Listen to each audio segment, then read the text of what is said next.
farm is a big deal for us because when you think about a farmhouse, you think going home, or at least that's what I think. I think of going home. Austin Floyd and Allie O'Reilly were wooed by Watertown in Wilson County. The two grew up just down the road in another small town, Gladeville. This is our honey bourbon latte, so this is what we're known for. We actually make the syrup from scratch. Allie and Austin own the Adopted Farmhouse Coffee Company. Their goal is to offer an oasis for people to come in, sit a spell, have a great cup of coffee and conversation, and grab a bite. But there's much more to this menu than meets the eye, and it's found in the name. We opened the coffee shop 3 months before we brought him home. So we were literally in the throes of adoption, and actually that's part of how we raised our funding is the coffee shop.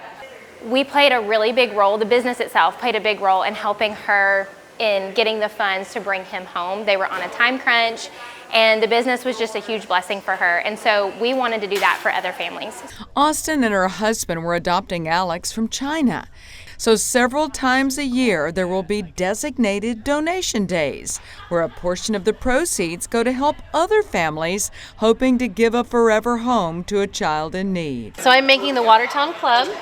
It is just a spin on a club sandwich, but we add avocado to it, and it's got bacon and lettuce, tomato that we actually get from Lilac Farms. And the other part of the name, farmhouse, comes from not just the decor, but the decision to use area farmers when possible. A lot of our tomatoes will come from the Shop Springs Farmers Market. Our honey comes from a local honey lady that lives just down the road.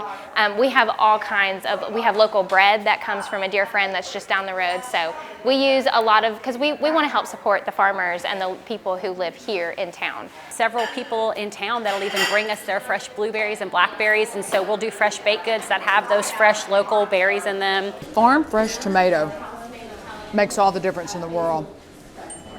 I could eat enough of that, it would make an elephant scream yunkel. Allie and Austin have brought 2 other ladies on to help run the kitchen.